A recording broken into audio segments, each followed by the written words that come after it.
उदय जी, अक्सर घर की डाइनिंग टेबल पर बच्चे कह देते हैं कि पापा आपने उस समय वो जमीन क्यों नहीं ली।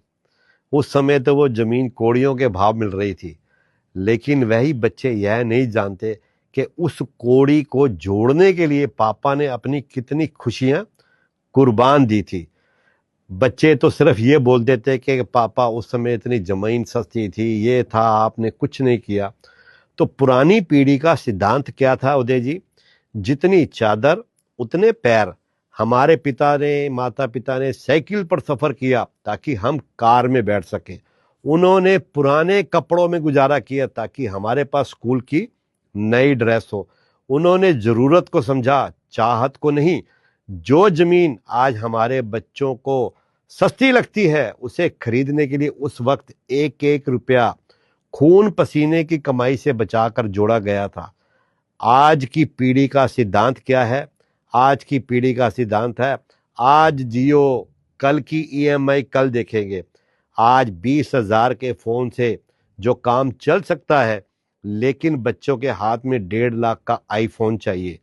5 लाख की जिस गाड़ी से काम चलता है, लेकिन स्टेटस सिंबल के लिए 25 लाख की गाड़ी चाहिए। हर सुख सुविधा आज हर एक बच्चे की किस्तों पर टिकी है, ईएमआई पर टिकी है।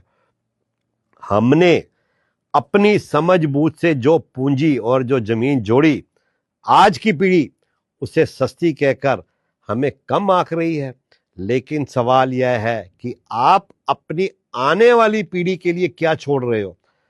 आज हमने संपत्ति छोड़ी और आप अपनी औलाद के लिए क्या छोड़ेंगे? लोन छोड़ेंगे। हमने बचत की आदत को नहीं छोड़ा, आपने दिखावे का बोझ उठाया।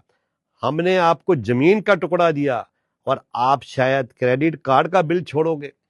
महंगे कपड़े और महंगी गाड़ियों से आप दुनिया को तो प्रभावित कर सकते हैं, लेकिन अपनी औलाद का भविष्य सुरक्षित नहीं कर सकते। याद रखिए, विरासत ब्रांडेड जूतों से नहीं बल्कि मजबूत फैसलों से बनती है। अपनी जरूरत को अपनी कमाई के दायरे में लाइए, वरना अगली पीढ़ी आपको सिर्फ एक कर्जदार पिता के रूप में याद रखेगी।